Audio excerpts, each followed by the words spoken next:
Hello दोस्तों, नमस्कार, जय हिंद, वंदे मातरम। मैं अरविंद सर।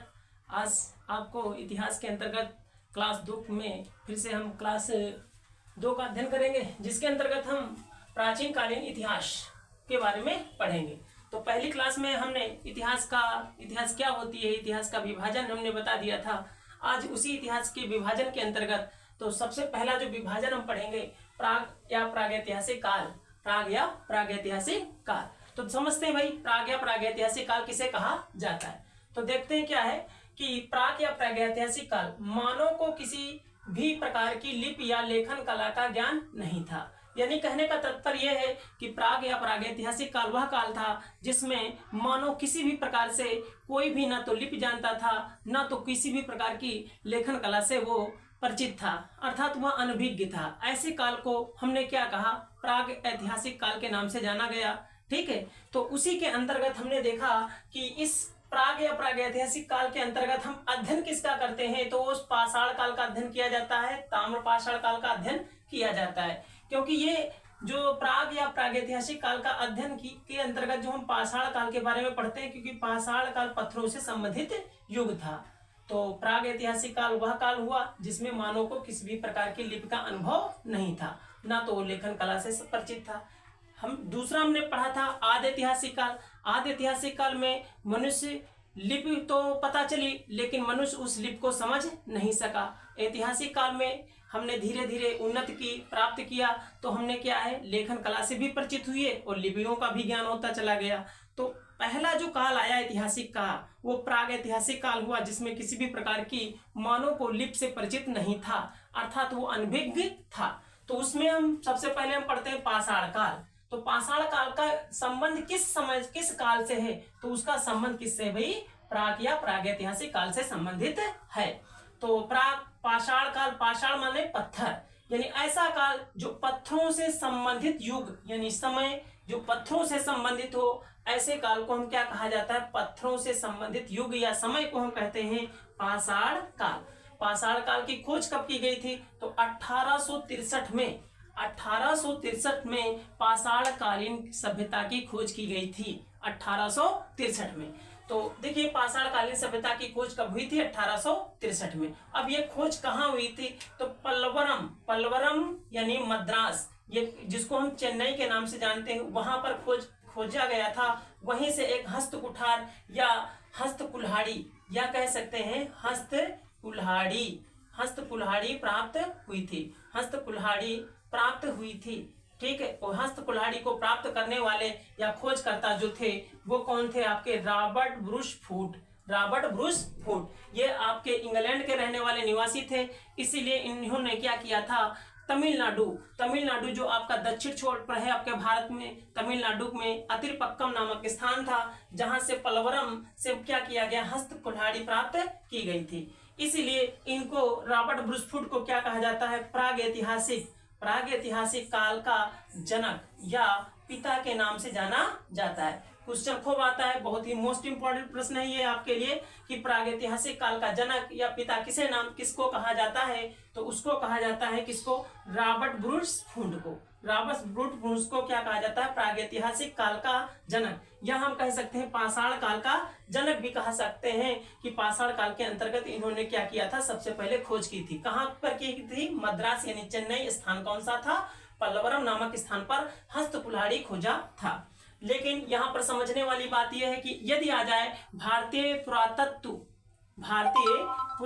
का जनक किसे कहा जाता है, या Indian archaeological the father of Indian archaeological के नाम से जाना जाता है, उनको किस नाम से पुकारा जाता है, तो वो है अलेक्जेंडर कनिंघम को हम क्या कहते हैं, भारतीय पुरातत्व का जनक कहा जाता है या पिता कहा जाता है। लेकिन प्रागैतिहासिक काल का जनक किसे कहा जाएगा, तो रॉबर्ट ब्रूस फूट को कहा जाता है। तो इस प्रकार से पाषाण काल की खोज रॉबर्ट ब्रूस फूट के द्वारा की गई, रॉबर्ट ब्रूस फूट। इस प्रकार से हम आगे पढ़ते हैं कि पाषाण काल को भी हमने अध्ययन की दृष्टि से इसको 3 भागों में डिवाइड कर दिया या बांट दिया। पाषाण काल को भी बांट दिया गया 3 भागों में। वो कौन कौन से थे, पूरा पाषाण काल, मध्य पाषाण काल और नवपाषाण काल। तो पाषाण काल का विभाजन भी 3 भागों में किया गया, पूरा पाषाण काल, मध्य पाषाण काल और नवपाषाण काल। पूरा पाषाण काल की सीमा जो बताई जा रही है वो 5 लाख ईसा पूर्व से लगा करके 10,000 ईसा पूर्व के मध्य मानी जाती है कि पूरा पाषाण काल। मध्य पाषाण काल का जो एज है वो 10,000 ईसा पूर्व यानी बीसी से लगा करके 4000 बीसी के मध्य मानी जाती है। नव पाषाण काल का समय है वो 7000 बीसी से लगा करके 1000 बीसी के मध्य की सीमा मानी गई है। तो इस प्रकार से पाषाण काल को यानी पत्थरों से संबंधित युग को भी हमने विभाजन की दृष्टि से इसको 3 भागों में डिवाइड कर दिया, बांट लिया। तो सबसे पहले हम पढ़ते हैं, आज हम एक ही सब्जेक्ट, एक ही काल का अध्ययन करेंगे, वो है आपका पूरा पाषाण काल। पूरा पाषाण काल के बारे में ही हम पढ़ेंगे। बाद में तीसरे लेक्चर में हम मध्य पाषाण काल और फिर चौथे लेक्चर में नव पाषाण काल का अध्ययन किया जाएगा। तो सबसे पहले हम पढ़ते हैं पूरा पाषाण। पूरा मतलब प्राचीन, सबसे पहले वाला जो पाषाण युग से संबंधित है, जिसको पैलियोलिथिक पीरियड के नाम से भी जाना जाता है। तो पूरा पाषाण काल एक ऐसा काल है जिसको पैलियोलिथिक पीरियड के नाम से भी पुकारा जाता है। यानी ये ऐसा काल था जिसमें बड़े बड़े पत्थरों का यूज किया जाता था। लोग जो आदि मानव थे, मनुष्य था, वो क्या करता था, बहुत ही बड़े बड़े पत्थरों से संबंधित यानी जीवन शैली को जीता था। तो यहाँ पर हम देखते हैं कि जो पैलियोलिथिक पीरियड है इसको क्या कहा, यानी ये इतिहास का सबसे लंबा काल माना जाता है। इतिहास का सबसे लंबा काल यानी मानव जो था पाषाण से संबंधित सबसे लंबा जीवन जिया है। इसी में मनुष्य, जावा मानव और आग की खोज की गई थी। आग की खोज, क्वेश्चन बहुत ज्यादा आता है कि आग की खोज सर्वप्रथम मानव ने किस काल में की, तो पूरा पाषाण काल के अंतर्गत की थी। यह काल ऐसा काल था जो जहां पर मानव ने आग की खोज के द्वारा एक क्रांतिकारी परिवर्तन ला दिया। क्योंकि पहले मनुष्य कच्चा मांस खाता था, कच्चे मांस पर आधारित था, जानवरों से डरता था। लेकिन जैसे जैसे मनुष्य ने 2 पत्थरों को रगड़ने से एक चिंगारी उत्पन्न हुई और उससे क्या कर लिया, आग की खोज प्राप्त कर ली, तो मनुष्य ने एक क्रांतिकारी जीवन में परिवर्तन लाना सीख लिया। ऐसे को ही क्या कहा जाता है, आग की खोज। ये कब हुआ, पूरा पाषाण काल के अंतर्गत हुआ था। मानव की खोपड़ी भी खोजी गई।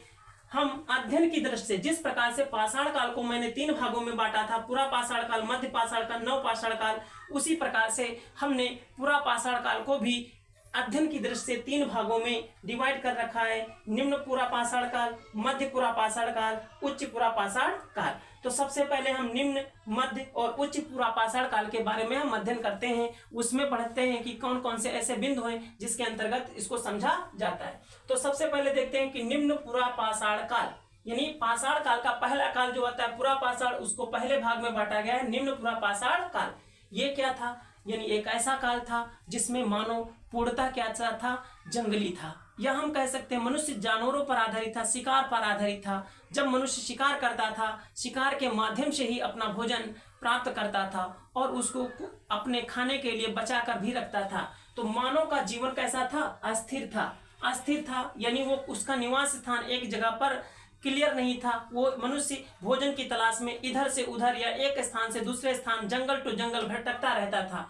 यानी शिकार करना और भोजन का संग्रह करना और खाना बदोश जीना मनुष्य का प्रवृत्ति थी। किस काल के अंतर्गत, निम्न पूरा पाषाण काल के अंतर्गत। निम्न पूरा पाषाण यानी ऐसे काल में मनुष्य का जीवन कैसा था, अस्थिर था। दूसरी सबसे बड़ी बात, शिकार करता था, भोजन का संग्रह करता था और खाना बदोश जीवन जीता था। खाना बदोश का मतलब यह होता है कि जब मनुष्य भोजन की तलाश में इधर उधर भटकता अपना जीवन शैली जीते रहे, ऐसे मनुष्यों को खाना बदोश जीवन कहा जाता है। तो इस काल में मनुष्य ने जिस पत्थर का यूज किया उसको कहा जाता है क्वार्टजाइट पत्थर का प्रयोग किया था। क्वार्टजाइट पत्थर, क्वार्टजाइट पत्थर का प्रयोग मतलब होता है बड़े आकार वाले पत्थरों का प्रयोग।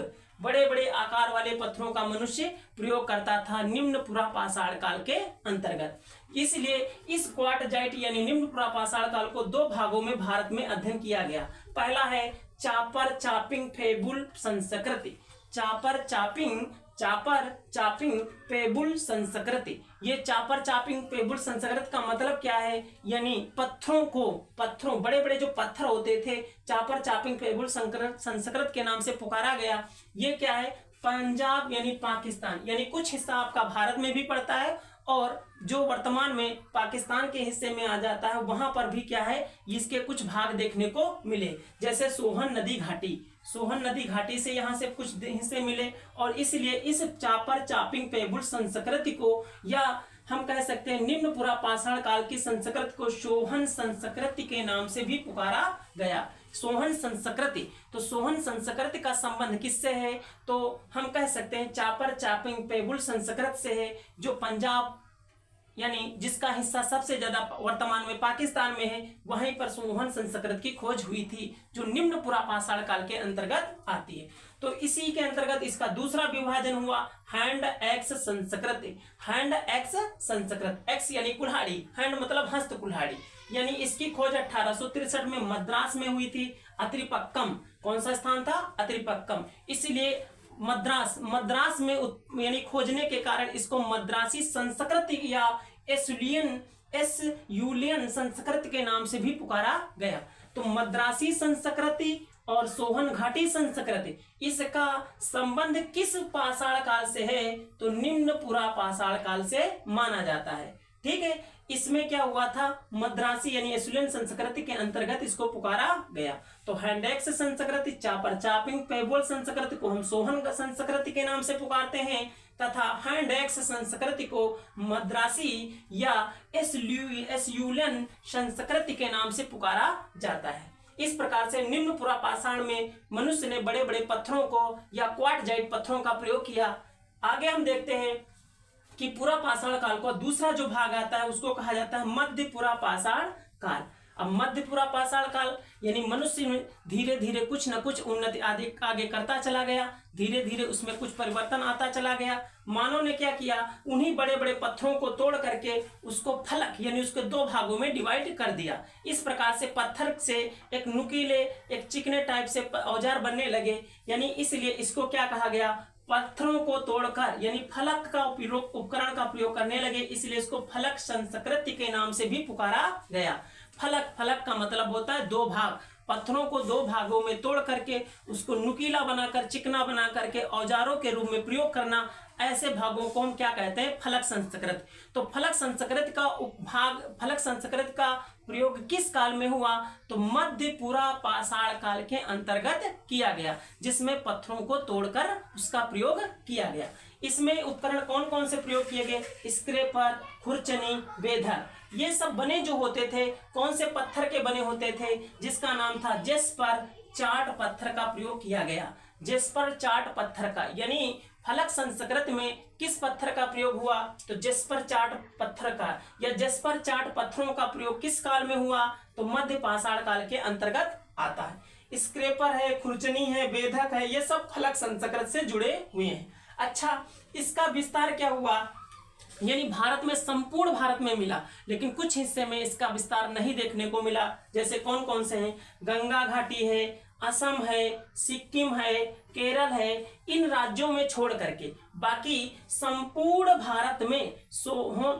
भारत में मध्य पुरा पाषाण काल के उपकरण देखने को मिले, जिसको हम किस नाम से जानते हैं? जिसको हम सोहन घाटी के नाम से भी पुकारा जाता है, बोलन घाटी के नाम से भी पुकारा जाता है, या नर्मदा घाटी, यानी सोहन घाटी, बोलन घाटी, नर्मदा घाटी। यहाँ पर हमने कौन सी पढ़ा था? सोहन संस्कृति। यहाँ पर सोहन संस्कृति थी, यहाँ पर सोहन घाटी, बोलन घाटी और नर्मदा संस्कृति, यह मध्य पुरा पाषाण काल के अंतर्गत आता है।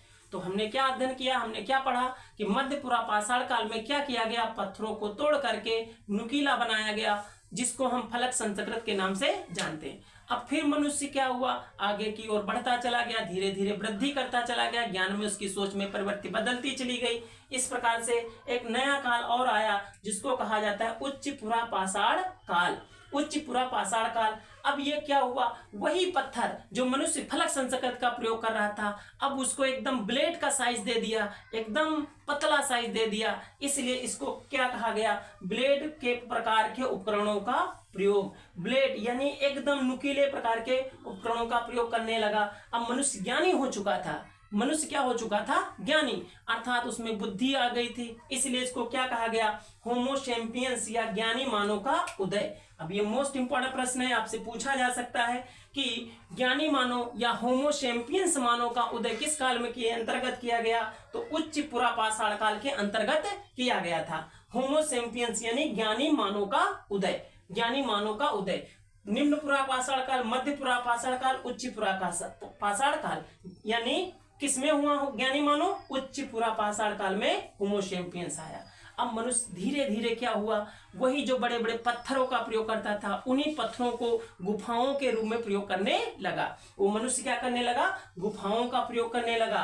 गुफाओं के अंतर्गत हम देखते हैं भीमबेटका, जो आपका एमपी यानी मध्य प्रदेश में पड़ता है। भीमबेटका में मनुष्य ने क्या किया? गुफाओं का प्रयोग किया, जिसमें धीरे धीरे उन्हीं गुफाओं में रहना, यानी जहां पर मनुष्य अस्थिर था, धीरे धीरे मनुष्य गुफाओं का प्रयोग करना सीख लिया। अर्थात उन्हीं गुफाओं में धीरे धीरे मनुष्य रहना सीखना, यानी आवास बना लिया, स्थायी आवास बनाना सीखने लगा। वहीं पर रहकर धीरे धीरे उसने क्या करना शुरू कर दिया? शैल चित्रकारी, यानी पत्थरों पर कुछ न कुछ चित्रकारी, या कहने का मतलब खुरचने से, स्क्रेपर से खुरचना शुरू कर दिया। इस प्रकार से हमको प्रश्न भी आता है कि मानव सर्वप्रथम शैल चित्रकारी या चित्रकला सबसे पहले कहां पर खोजी गई? तो भीमबेटका, जो आपका मध्य प्रदेश में आता है, और भीमबेटका मध्य प्रदेश या शैल चित्रकारी किस काल के अंतर्गत आती है? तो उच्च पुरापाषाण काल के अंतर्गत आती है। अब इसी के अंतर्गत इलाहाबाद के बेलन घाटी में मनुष्य क्या है? मनुष्य ने उच्च पुरापाषाण काल के उपकरण प्राप्त हुए, जो लोहंदा,